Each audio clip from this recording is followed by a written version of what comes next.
ang mga kwento ng pag-ibig, kwento ng buhay at kwento ng pag-asa dito sa Barangay Love Stories. Love Stories.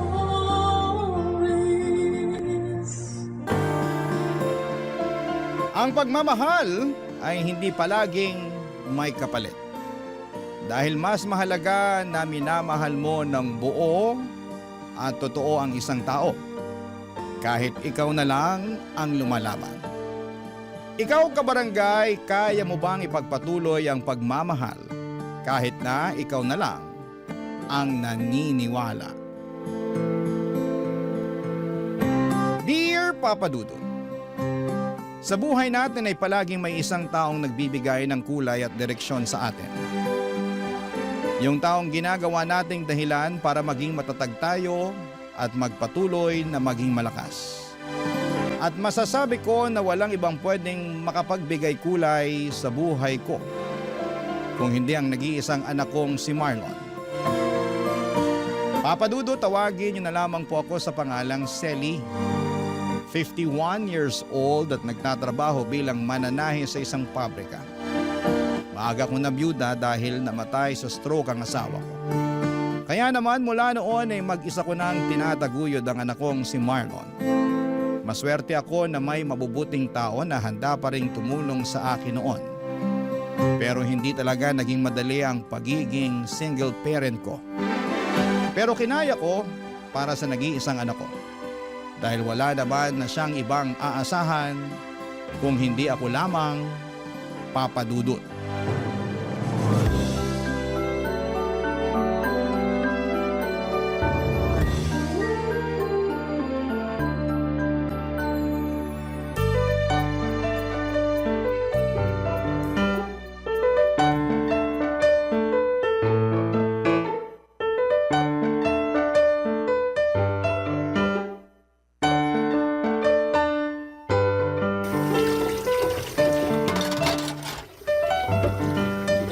Ma, tulungan ko na po kayo sa pagliligpit nyo dyan sa lababo. Ay, kaya ko na to, Marlon. Asikasuhin mo na lang yung mga natirang bisita mo sa sala. Nakaalis na rin po sila, tsaka nakapaglinis na rin po ako ng mga kalat doon kanina. Ah, ganun ba? Eh, magpahinga ka na muna at hayaan mo na lang akong tapusin ang pagliligpit ko dito. Ma, alam ko po na mas pagod kayo kaysa sa akin. Kaya ako na lang po, hayaan nyo na akong tumulong sa pagliligpit nyo dito. Eh, sige na nga. Punasan mo na lang yung mga bagong banlaw na mga baso at pinggan nang matuyo agad ang mga yan. Ayan lang sa may sabitan ng malinis na pamunas. Sige po, Ma.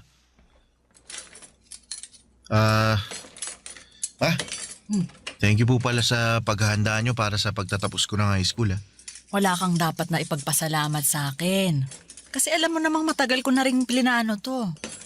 Ilan buwan pa lang bago ang graduation mo, tinanong na kita kung anong mga pagkain ang gusto mong lutuin ko para sa espesyal na araw na to. Opo. At ang sabi ko po sa inyo noon, ayos lang sa akin kahit hindi na tayo maganda para hindi na kayo mapagod sa pagluluto. At hindi ako pumayag kasi espesyal na araw to para sa ating dalawa. Yung araw na nakapagtapos ka ng high school at natupad mo ang isa sa mga pangarap ko para sa'yo. Ang totoo, Ma, nahihiya nga po ako sa inyo eh. Ha? Eh bakit naman? Eh, kasi po wala naman po akong kahit na anong award na nairegalo sa inyo. Sino namang may sabi na kailangan mong magka-award para may mairegalo ka sa akin? Narinig ko lang po yun sa mga kaklase ko na honor students. Na ang regalo daw po nila sa mga magulang nila, yung academic awards na natanggap nila sa graduation namin. Eh akin na nga muna yung pamunas at gagamitin ko muna sa mga kamay ko. Sige po, Ma, ito. Alam mo, anak, malaki ang regalo na binigay mo sa akin sa araw na to. Ang regalo na nakapagtapos ka ng pag-aaral mo. Kahit po wala akong natanggap na kahit na anong award kanina. Oo naman. Ay, pahawak nga ako nitong mga kamay mo. Anak, hindi mo kailangan na magkaroon ng kahit na anong award o kahit matataas na grade para mapasaya ako. Mas importante sa akin na alam ko kung paano mo pinagsumikapan ang lahat para matapos mong pag-aaral mo. Salamat po, Ma. Kasi na-appreciate nyo rin po yung effort na ginawa ko para makatapos ng high school. Ay ako ang dapat na magpasalamat sa'yo, Marlon. Salamat kasi sinuklian mo ang lahat ng ginawa kong pagtatrabaho para sa pag-aaral mo. Salamat sa high school diploma na regalo mo sa akin. Basta ma, pagbubutihan ko pa po lalo ang pag-aaral, lalo na sa kolehiyo. Pangako po ma, ako naman po ang babawi sa inyo. Papadudot nung nabubuhay ang asawa ko ay simple lang ang buhay namin. Nagtatrabaho siya sa munisipyo at ako naman ay nagdesisyon na maging housewife. Sa asawa ko talagang si Manuel nanggaling ang ideya na yon. Dahil may trabaho din ako noon sa isang hardware shop. Pero nang maging maselan ang pagbubuntis ko ay pinahinto niya na muna ako sa pagtatrabaho. Pero ang gusto ko sana noon, bumalik kapag nakapanganak na ako. Pero sumang-ayon na rin ako sa suggestion ni Manuel na maging full-time na may bahay niya. Gusto niya rin na matutukan ko ang pag-aalaga hindi lang sa kanya, kung hindi pati na rin sa anak naming si Marlon. Naging mabuting asawa at tatay ang asawa ko, Papa Dudut. Hindi man kalakihan ang sweldo niya pero nagagawa naming pagkasyahin yon sa lahat ng gastusin dito sa bahay. Pareho kasi kaming hindi maluho ng asawa ko, Papa Dudut. Kaya naman ang gastos namin ay para lang sa mga importanteng bagay o kaya ay sa mga espesyal na okasyon. Simple lang ang buhay namin pero masasabi kong masaya at kontento talaga kaming pamilya. Kaya naman nang mawala si Manuel ay ginawa ko pa rin ang lahat para hindi maramdaman ni Marlon ang malaking pagkukulang sa buhay namin, Papa Dudut.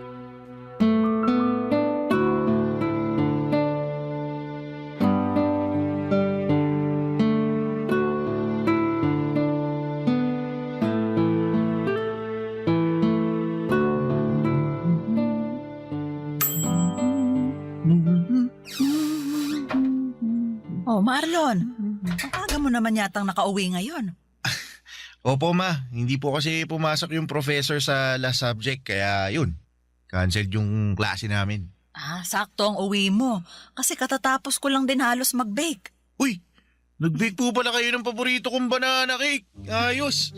Nag-request kasi yung ninang Pia mo para sa birthday ng anak niya. Request din daw ng anak niya kaya hindi na ako nakatanggi na mag-bake para sa kanila. Pwede mo nang kainin yung nasa isang tray dahil yan ang first batch na binake ko. Sige po ma, kukuha na po ako dito ha.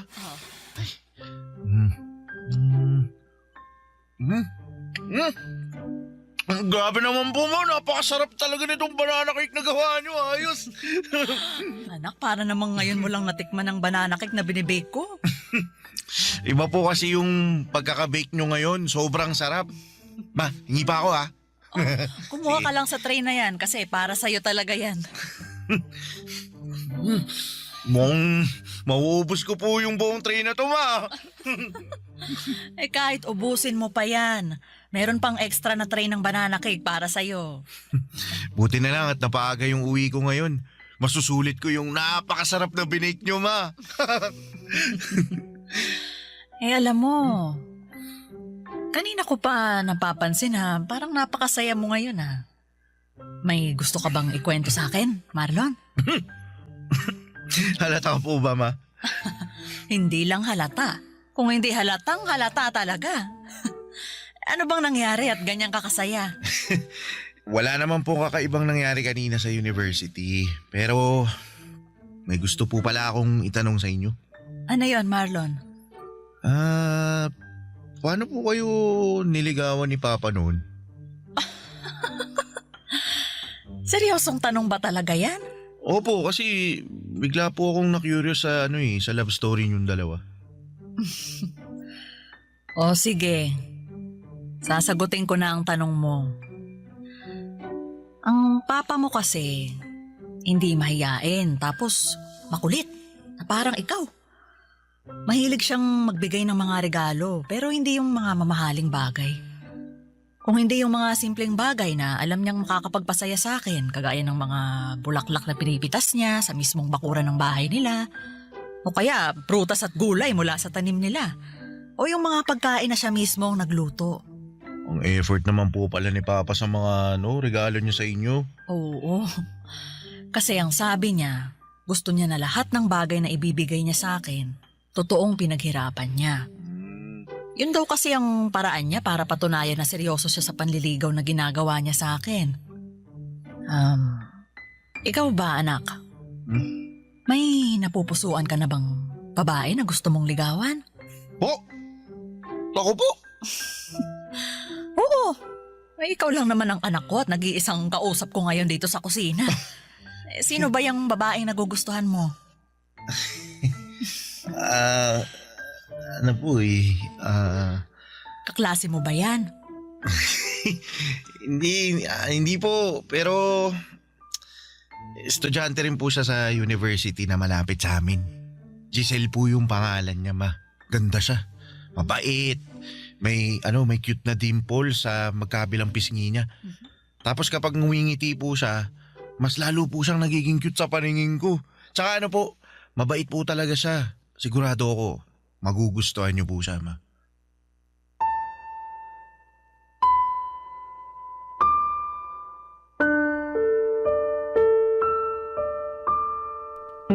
Papadudot masasabi kong maswerte ako sa anak kong si Marlon. Malaking tulong yon para kahit papaano ay gumaan ang responsibilidad na dinadala ko noon. Kasi masipag siyang mag-aral at matyaga sa mga bagay na ginagawa niya. Wala man siyang academic awards na naiuuwi sa bahay o naipapakita sa akin. Sapat na yung alam kong hindi niya pinapabayaan ang pag-aaral niya. Yun naman ang importante para sa akin. Yung nagiging responsable siya sa ginagawa niya. Bukod sa pag-aaral ay mahilig din siyang mag-basketball. Yun na halos ang pinakalibangan niya noon. May mga oras pa nga na dinadala niya sa bahay ang mga kaibigan niya at tuwang-tuwa ang mga ito kapag nagluluto ako ng pagkain, lalo na kapag nag-bake ako ng banana cake. Hobby ko na rin kasi ang pagbe-bake noon kapag may libreng oras ako. At ang banana cake na binibake ko ang pinaka-paborito ni Marlon. Sinabi pa nga ng mga kaibigan niya na dapat daw ay nagbe-business ako ng pagbebenta ng banana cake. Pero hobby ko lang talaga yon, Papa Dudut, kaya hindi yon pumapasok sa isipan ko. Barangay Love Stories. Barangay Love Stories.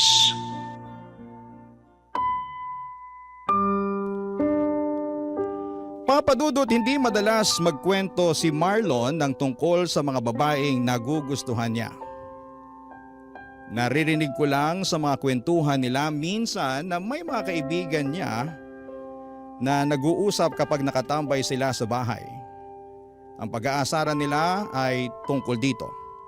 Kaya nang magkwento na sa akin si Marlon ay natuwa talaga ako. Kasi yun ang unang beses na ginawa niya yon. Nararamdaman ko kaagad na medyo malalim ang pagkagusto niya kay Giselle. Kasi iba ang mga ngiti sa labi niya habang nagkukwento tungkol dito.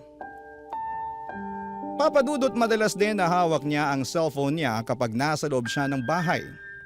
Nakangiti habang nakaharap dito. Sa 10 oras naman ng gabi ay naririnig ko rin ang boses niya na mahinang nagsasalita at tumatawa. Sigurado akong si Giselle rin ang kausap niya noon. Wala naman akong ibang nakikitang problema at masaya pa nga ako kasi nakikita kong inspirado ang anak ko. Alam ko rin na hindi niya naman pinapabayaan ang pag-aaral niya. Malaki kasi talaga ang tiwala ko sa kanya noon, Papa Dudut.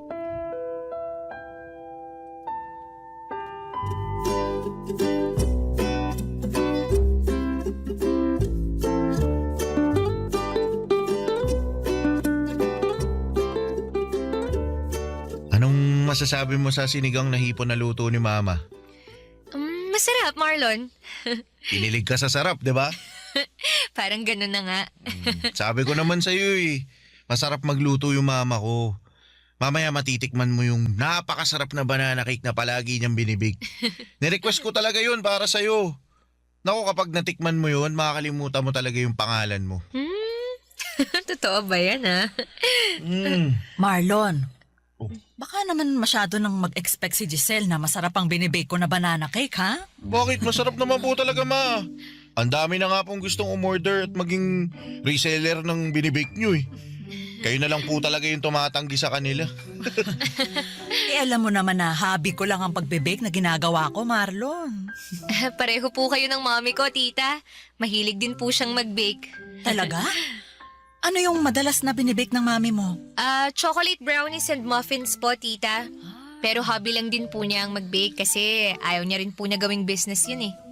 Alam mo, sa totoo lang kasi, magastos din gawing business ang pagbe-bake. Malaki-laking puhunan ang kailangan namin kung gusto talaga naming simulan yun. Marami ring oras ang makakain sa bawat araw namin. Nabanggit din po yan ni mommy, tita. Pareho naman daw silang may maayos na trabaho ni daddy kaya hindi niya pinupush na gawing business.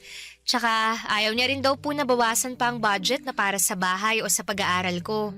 Kaya nga sabi ko kay mommy sa oras na makatapos ako ng pag-aaral at magkaroon ng regular na trabaho, ako mismo ang magpapatayo ng bakery para sa kanya. Nakakatuwa ka naman, Giselle. Bakit yun naman po nasabihan, tita? Kasi bumubuo ka na kaagad ng mga pangarap para sa magulang mo. Sa panahon kasi ngayon hindi lahat ng kabataan ganyan mag-isip. Pero ayos lang naman sa akin kasi alam ko na iba na talaga ang kinasanayan ng mga tao ngayon. Magkakaiba nga po ang paniniwala ng mga tao pagdating sa bagay na yan. Basta para sa akin po, obligasyon pa rin naming mga anak na suklian lahat ng naging sakripisyo ng mga magulang namin. Sana dumami pa ang mga anak na kagaya mo. Kasi hindi lahat ng magulang nagkaroon ng oras na makapag-ipon para sa sarili nila. Yung iba, binuhos ang oras at buhay nila sa mga anak nila.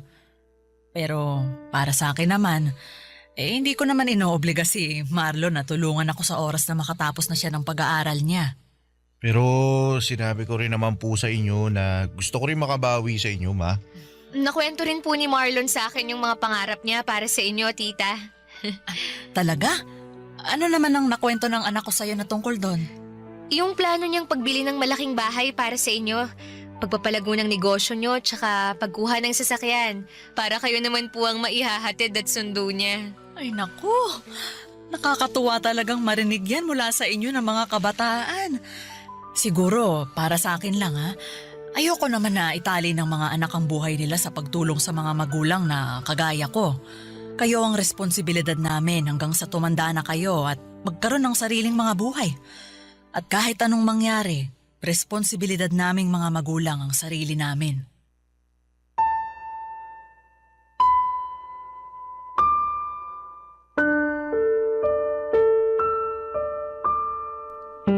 Papadudot masasabi kong magandang dalaga si Giselle lalo na sa personal. Nakita ko na siya sa mga pictures sa cellphone ni Marlon. Hindi siya katangkaran, payat, maputi ang kutis at palangiti ang mga labi niya. Mabait at magalang din siyang makipag-usap sa akin noon. Naramdaman ko na nahihiya pa siya sa akin dahil panay ang gamit niya ng po sa tuwing magsasalita siya.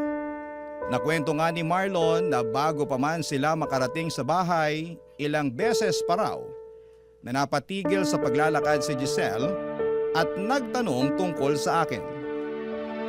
Ang sabi niya sobrang kinakabahan daw talaga ito na makilala ako. Halata talaga yon sa boses niya noong magkausap kami. Pero hindi naman nagtagal noon at naramdaman ko na kahit papaano ay nagiging magaan na ang loob niya na kausap ako. Sa unang beses na nakilala ko ng personal si Giselle bilang nililigawan ng anak ko ay nagustuhan ko na kaagad siya para kay Marlon. Naisip ko kaagad na makakasundo ko siya dahil nakikita ko ang sarili ko sa kanya. Kagaya ko ay nag-iisang anak lang din pala siya ng mga magulang niya.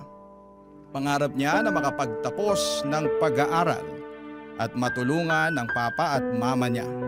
Naniniwala raw kasi siya na kailangan niyang suklian ang lahat ng sakripisyo ng mga ito sa kanya, Papa Dudut.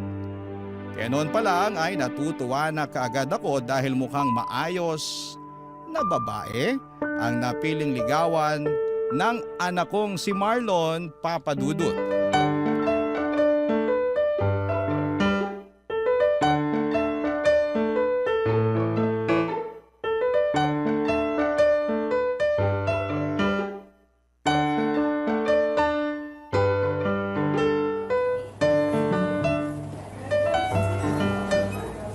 Giselle, mabuti naman nandito ka pa sa kantin. Patapos ka na bang kumain? Ay, hindi pa, Pia. Halos kakasimula ko lang din mag-lunch. Ay, naku sakto, may kasabay pala akong kumain. Oh, nagbabaon ka pa rin pala ng pagkain mo. Oo, mas tipid eh. Ayan din ang nasa isip ko, kaya palagi rin akong may baon para sa lunch break natin. Ay, maiba ako, no? Kumusta na nga pala yung inaanak ko? Ayun, sa awa ng Diyos, lumalaking mabuti at magalang na anak. Ay, hindi ka ba niya binibigyan ng sakit sa ulo? Naku, hindi. Kagaya ng sabi ko, mabait talaga si Marlon. Masipag mag-aral, saka may nililigawan na ngayon. Ay, talaga? Ay, mabuti ayos lang sa'yo na nanliligaw na yung anak mo. Oo naman. Wala naman akong nakikita na masama sa ginagawa niya, Pia. Binata naman si Marlon at dalagang nililigawan niya. Alam mo kasi, iba na rin ang mga kabataan ngayon.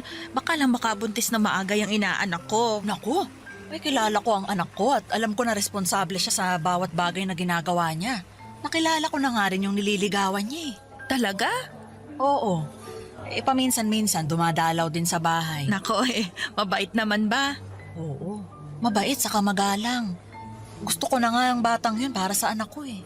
Pero ang sabi ni Marlon, hindi niya minamadali si Giselle. Maghihintay siya na maging handa na si Giselle na sagutin siya.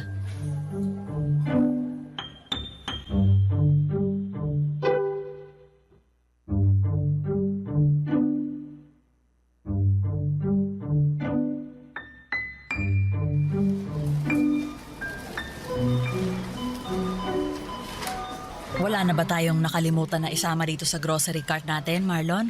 Mukhang wala na pong kulang, ma. Nandito na po lahat ng nasa listahan na pinakita nyo kanina. Mabuti naman. Pumwesto na tayo dun sa may pinakamaikling pila na cashier para makapagbayad na tayo. Sige, ma. Tara po.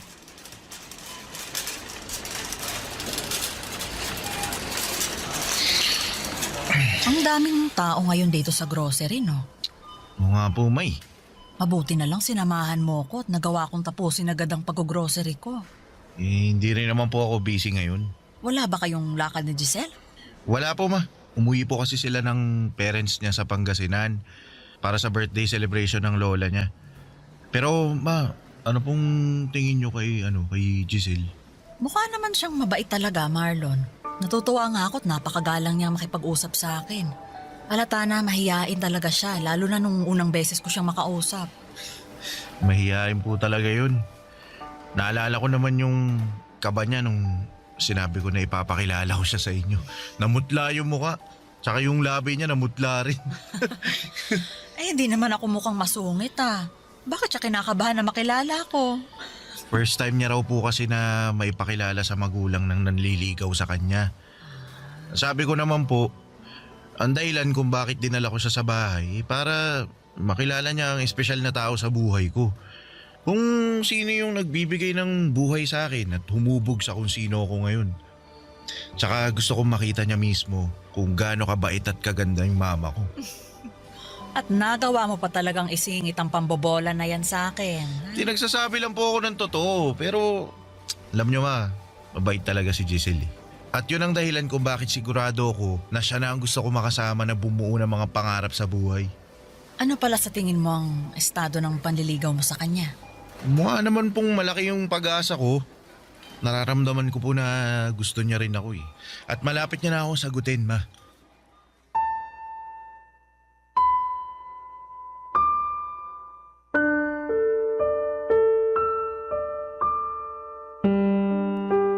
Papadudot kagaya ng sinabi ko kanina, yun ang unang pagkakataon na may naikwento sa akin si Marlon na tungkol sa babaeng nagugustuhan niya.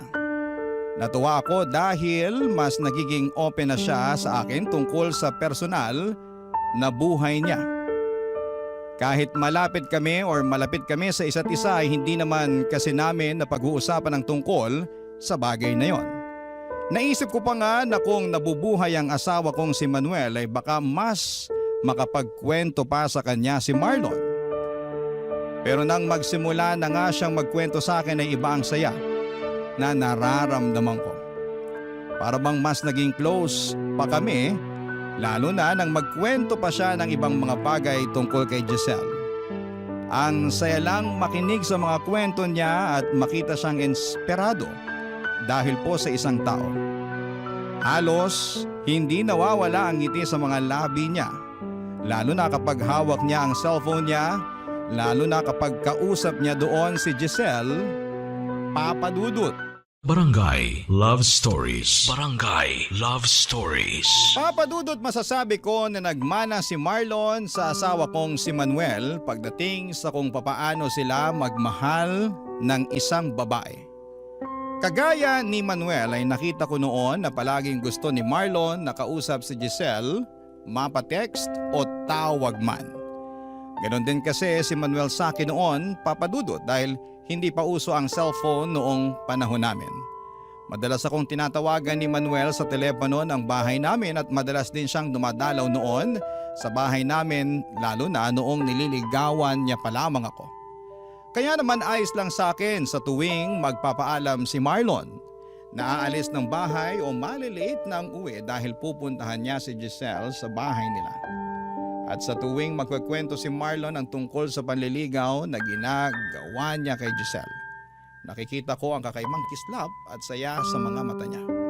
Bagay na nagbibigay din ng saya sa akin kasi ramdam ko noon kung gaano niya kamahal si Giselle, Papa Dudut.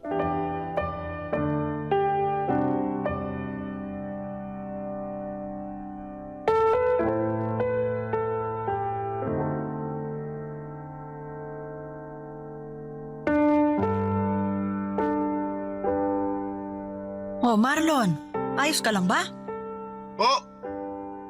Opo, maayos lang ako. Sigurado ka? Opo.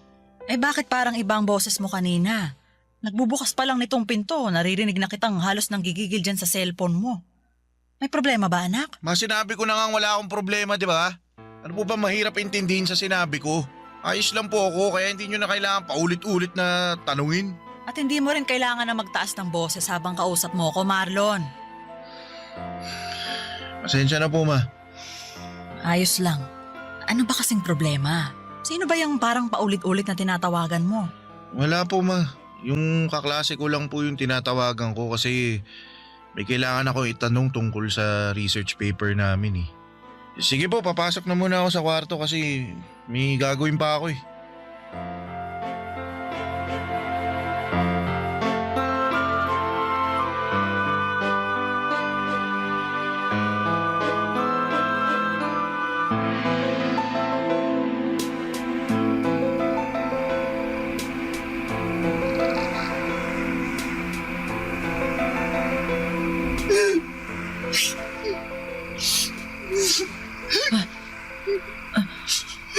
Sino ba yung umiiyak ngayon ng 10 oras ng gabi?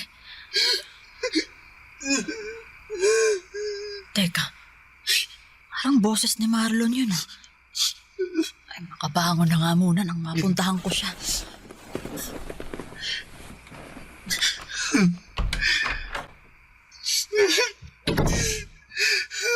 Ginawa ko naman lahat. Saan ba ako nagulang? Ba't hindi ako yung pinili mo? Marlon, anak! Ma, sorry po kung nagising kayo. Kailan ka pa natutong uminom ng alak? Pasensya na po. Kailangan ko lang po ng pampatulog. Anak, ano ba talagang problema? Wala po, ma. Ayos lang po ako. Huwag niyo po ako lalahanin. Hindi ka maayos. Magdadalawang linggo ka ng palaging tulala, tapos ngayon, nagpapakalunod ka naman sa alak. Sabihin mo na sa akin ng totoo. Tungkol ba to kay Giselle?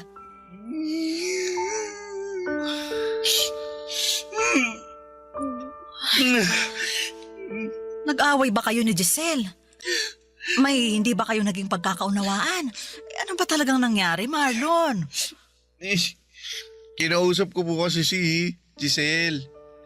Sabi niya, humito na raw po ako sa ginagawa kong panliligaw sa kanya. Baka naman kasi gusto lang niya na mas makapag-focus muna sa pag-aaral niya. Kaya niya sinabi yun. Ma, hindi po kasi yun yung dahilan kung bakit niya ako pinahinto sa panliligaw ko sa kanya. Ano bang naging dahilan niya? Sabi niya po kasi, sabi niya may boyfriend na raw po siya. May mahal na siyang iba kaya, wag ko na raw sayangin yung oras ko sa kanya. Ba't naman ganun? Ginawa ko naman lahat eh. Ginawa ko lahat para patunayan yung pagmamahal ko sa kanya pero bakit hindi po ako pinili niya? Bakit ako po yung naiwan? Anak, si Giselle lang ang makakasagot sa mga tanong mo, ha? Alam kong mahirap pero sa ngayon, kailangan mong magpakatatag. Hindi lang naman si Giselle ang babaeng pwede mong mahalin. Bata ka pa, Marlon. Marami pang pwedeng mangyari sa buhay mo. Pero si Giselle po kasi yung gusto ko eh. Siya po yung mahal ko.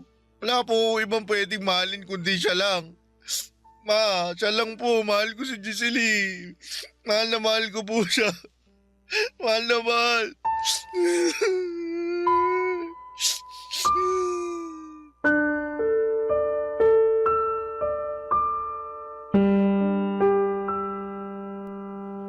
Papadudod, alam kong napakabata pa ni Marlon para maramdaman ang totoong pagmamahal para sa isang babae. Marami pa siyang iba na pwedeng makilala at mahalin. Pero sa totoo lang, umasa na rin ako noon na sanay si Giselle na rin ang makatuluyan niya sa hinaharap. Dahil sa ilang beses na dumalaw ito sa bahay, nakita ko kung gaano siya kabait at kagalang. Kaya pati ako ay nalungkot nang malaman ko na hindi niya kayang suklian ang pagmamahal ng anak ko. Na may iba na siyang minamahal kaya pinatigil na niya si Marlon sa panliligaw sa kanya. Nang mga sumunod pang araw noon ay nakita ko ang tila pagbagsak ng mundo ni Marlon. Palagi siyang walang ganang kumain, tulala sa sala kapag uuwi galing sa trabaho, at ang pinakamasakit yung naririnig ko siyang umiiyak gabi-gabi sa kwarto niya. Nadudurog talaga ang puso ko sa nakikita kong pagbagsak niya. At ginawa ko po ang lahat para maiparamdam sa kanya na lilipas din ang lahat ng sakit na nararamdaman niya. Na hindi lang kay Giselle titigil ang mundo niya, na magagawa niyang makausad kahit paunti-unti. Kaya lang ay bago pa man niya magawa yun ay tila sumuko na mismo ang katawan niya. Dahil isang umaga ay hindi na lamang siya nagising. Papadudot.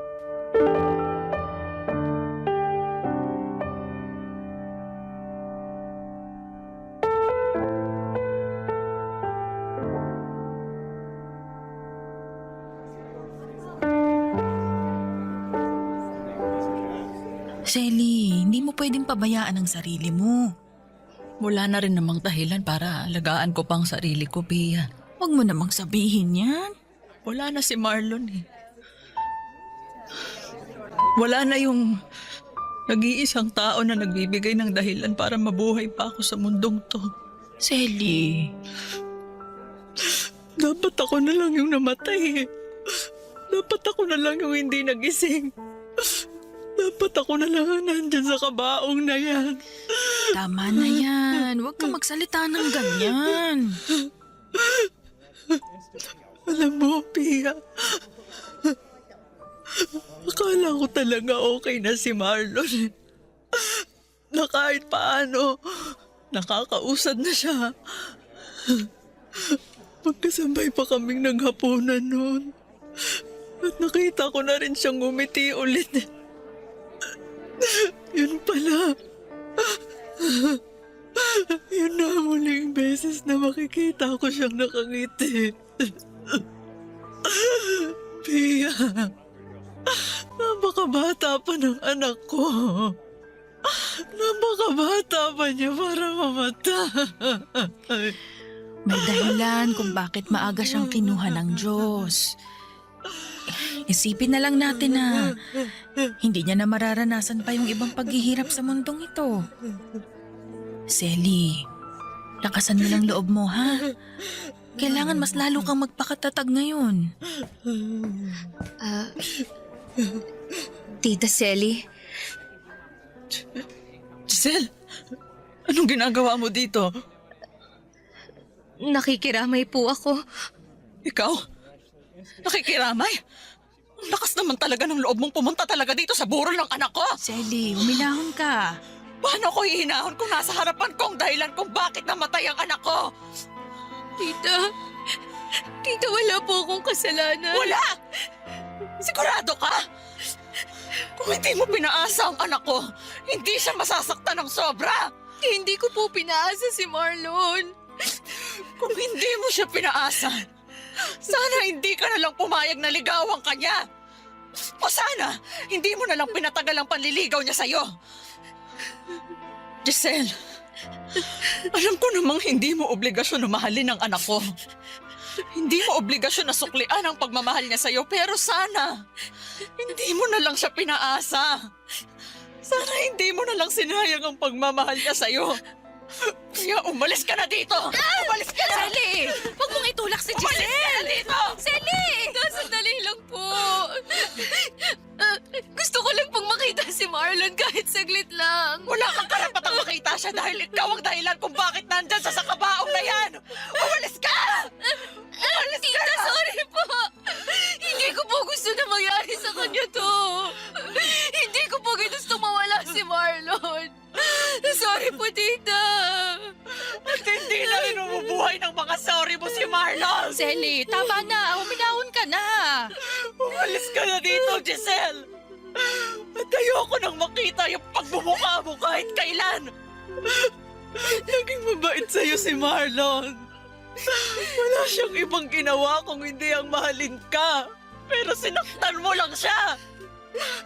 At ikaw ang dahilan kung bakit siya namatay.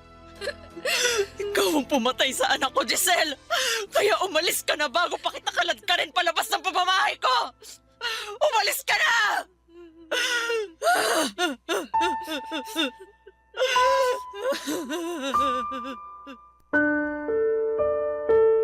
Bangungot ang kinamatay ng anak kong si Marlon Papadudot. Pero pakiramdam ko ako ang habang buhay na nabubuhay noon sa isang bangungot. At kung pwede lang ay magising na ako sa bangungot na yon. Kung pwede lang na sana ay hindi na lamang totoong wala na ang nag-iisang anak ko. Hindi totoong iniwanan niya na ako. Kaya lang kahit na anong kurot o sampal pa ang gawin ko sa sarili ko. Kahit na anong kirot pa ang maramdaman ko ay hindi na mababago pa ang katotohanang wala na si Marlon. Naalala ko pa ang huling gabi na nakausap ko siya. Nagawa niya akong sabayang kumain ng hapunan pero halos 3 subo lang ng ulam at kanin ang nagawa niya noon. Nagawa rin ngumiti ng mga labi niya kahit namumugto ang mga mata niya. Nagpasalamat din siya kasi palagi ko siyang kino-comfort. Hinahawakan niya ang kamay ko at muling ngumiti sa akin. Akala ko Papadudot ay okay na siya noon. Ang buong akala ko ay magiging maayos na siya. Umasa ako na kahit papaano ay babalik na siya sa dating sigla kahit paunti-unti. Na matututunan na niyang makausad kahit mabagal. Pero hindi pala. Hindi man siya ang sumuko, ang katawan niya naman ang nagdesisyon na hindi na lumaban pa. Papadudot, hindi niyo naman siguro ako masisisi kung nagalit ako kay Giselle, lalo na noong dumalaw siya sa burol ng anak ko. Nakita ko kung gaano siya minahal ni Marlon.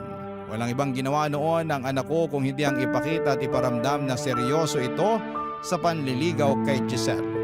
Pero hindi yun nagawang suklian ni Giselle. Ang nasa isip ko sana noong una pa lamang ay hindi na pinatagal ni Giselle ang panliligaw sa kanya ni Marlon. Sana'y hindi niya pinaasa ang anak ko. Sana'y hindi niya pinalalim ang pagmamahal na nararamdaman noon Wala na ng rin namang anak ko dahilan Papadudot sa kanya. Hindi man siya pumatay sa anak ko, para sa akin ay siya ang naging dahilan ng pagkamatay ni Marlon.